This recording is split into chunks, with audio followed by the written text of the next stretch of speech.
E aí pessoal, tudo bem com vocês? Vamos para mais um vídeo e dessa vez uma meditação. Quero já convidar você a abrir a Bíblia em Gênesis capítulo 2, versículo 7. Como vocês veem aí no vídeo, nós iremos falar sobre o primeiro desbravador. Não quero falar aqui a ordem cronológica do primeiro, antes ali da oficialização do clube em 1950 e nem depois. Mas vamos fazer no sentido de uma metáfora, comparando Adão como o primeiro desbravador. Aliás, desbravador é aquele que explora, aquele que faz alguma atividade. Portanto, Adão também no Éden recebeu diversas atividades e, portanto, nós podemos fazer essa analogia, ele sendo o primeiro desbravador. Mas, na história que nós vamos ler, aconteceu alguma coisa com ele também.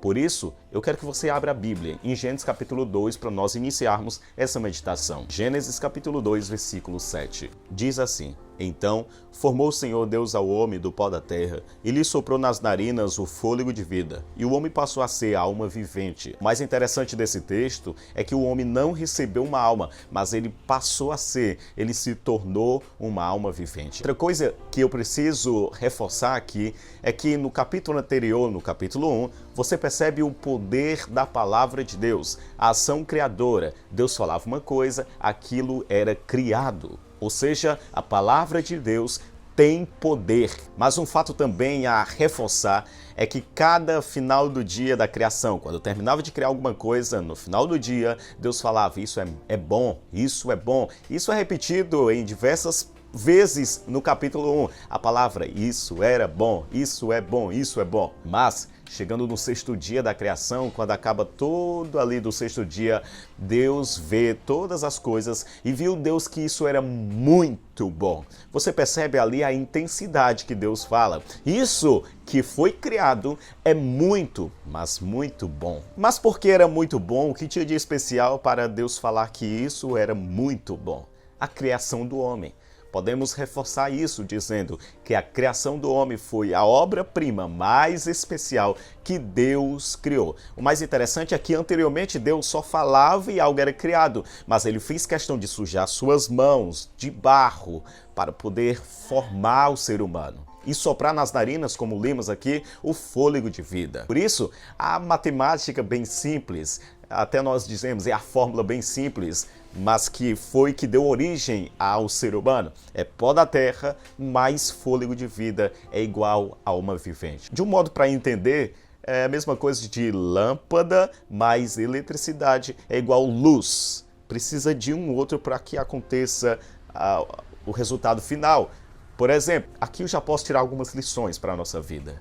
Primeiro, o pó da terra sem o fôlego de vida, ele continua sendo o pó da terra, um boneco de barro apenas. O fôlego de vida sem o pó da terra, ele continua sendo o fôlego de vida. Após criado, esse primeiro desbravador recebeu algumas atividades. No clube de desbravador, por exemplo, nós temos diversas atividades. Não foi diferente no Éden. Adão recebeu também atividades e foram essas daqui. Por exemplo, que Deus deu para ele. Tomou, pois, o Senhor Deus ao homem e o colocou no jardim do Éden para o cultivar e o guardar. E mais, ele também recebeu uma ordem. Qual foi a ordem que Adão recebeu? E o Senhor Deus lhe deu esta ordem: de toda a árvore do jardim comerás livremente, mas da árvore do conhecimento do bem e do mal não comerás, porque no dia em que dela comeres, certamente morrerás. Percebe-se que essa era a ordem que foi dada a eles. Não comer da árvore do conhecimento do bem e do mal, porque se no dia que dela comeres, vocês irão morrer. Além disso, Adão também recebeu outras atividades, dentre elas, dar nome aos animais domésticos, também às aves dos céus e aos animais selváticos. O que se percebe ali do Éden é que a vida era perfeita, não tinha lágrimas, sofrimento, não tinha nenhuma folha caindo das árvores, nenhuma flor murchando. Era uma vida perfeita, eles tinham propensão a fazer o que era o bem, ao que era certo.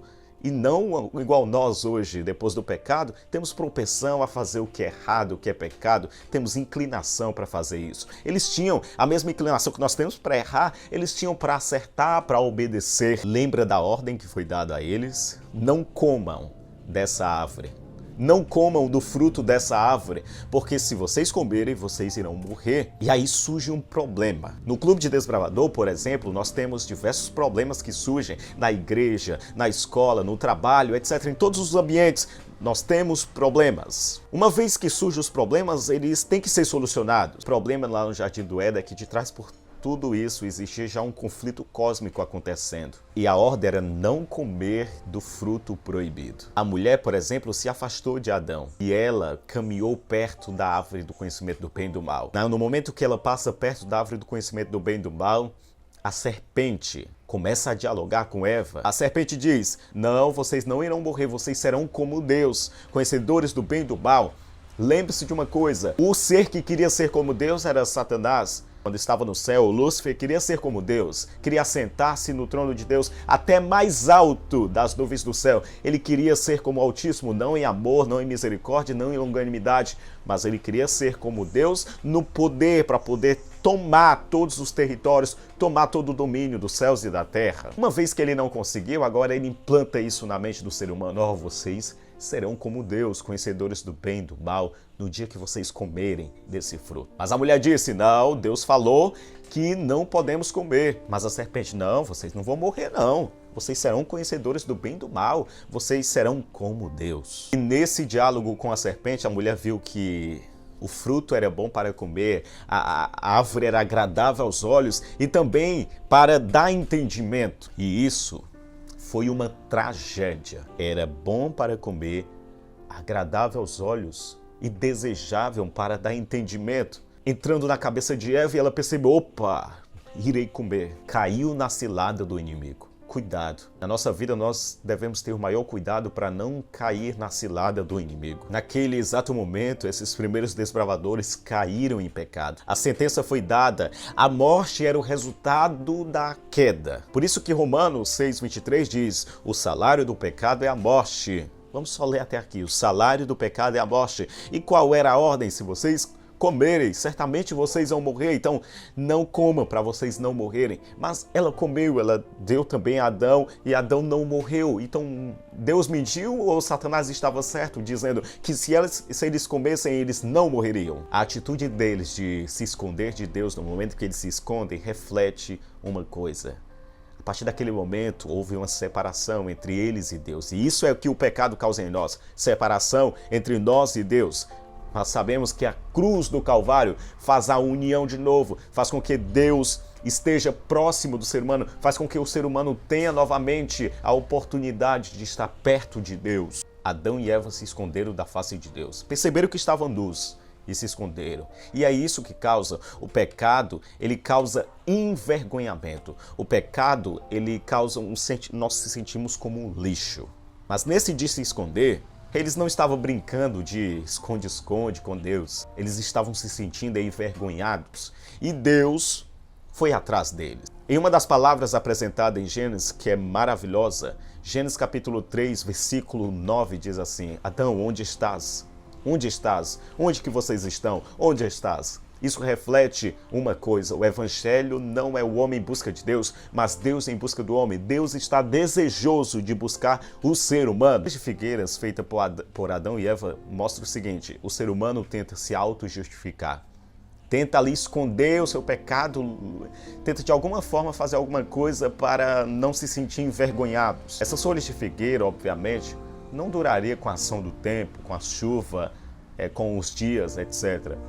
Porque ela se acabaria. Isso significa que a nossa justiça, de fato, é como o trapo de imundície. Nós precisamos das vestiduras do Cordeiro de Deus que tira o pecado do mundo. Deus chega para eles: quem fez vocês saber que vocês estavam assim? E aí cada um começa a colocar a culpa um do outro. A mulher que você me deu, Senhor. E aí para a mulher: a serpente me enganou. Todos jogaram a culpa em Deus. Todos, de alguma forma, não disseram: fui eu que escolhi. Saiba, desbravador, e você que está assistindo, as suas escolhas têm consequências. Se serão positivas ou negativas, vai depender da sua escolha. O mais interessante dessa história é que, de fato, tinha que haver a morte, porque a sentença era: o salário do pecado é a morte. Se vocês comerem, certamente vocês morrerão. A partir daquele momento, a raça humana começou a se contar os dias, os anos. antes tinha uma vida eterna, agora estava separado de Deus, estava já decrescendo a partir daquele momento. No capítulo 3, versículo 21, Deus fez vestimentas de peles para Adão e Eva. Isso significa que as vestimentas que Deus faz para nós são vestimentas que cobrem de fato a nossa nudez, cobrem de fato a nossa vida pecaminosa, e Deus faz por nós aquilo que jamais conseguiríamos fazer por nós mesmos. Adão e Eva queriam fazer por eles aquilo que eles jamais conseguiriam fazer por eles mesmos. Só Deus poderia purificar, limpar, redimir novamente Adão e Eva. Mas Deus não foi pego de surpresa. Achar que Deus foi pego de surpresa, nós estamos enganados. Não foi. Deus já tinha tudo planejado.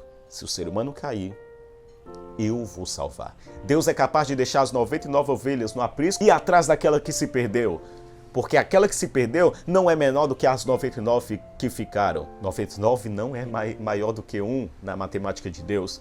Todos têm a mesma importância. A Bíblia diz que ele chama cada estrela pelo seu nome, por ele ser grande em força e forte em poder. Nenhuma só vem a faltar.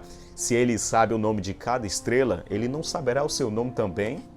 Ele não te conhecerá profundamente também? Agora vamos ler o texto completo. O salário do pecado é a morte, sim.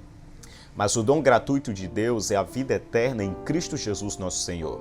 Se a sentença pronunciada ali era a morte, mas a sentença final ali foi a graça. Adão, onde estás? Eu sei, vocês erraram, mas eu tenho novamente uma chance para vocês. Um Deus de longanimidade, de amor e de misericórdia, dar novamente uma chance para Adão e Eva, do perdão dos pecados, mas para isso precisa da morte de alguém. Mas eu morrerei no lugar de vocês. Tá vendo esse animal sendo morto aqui?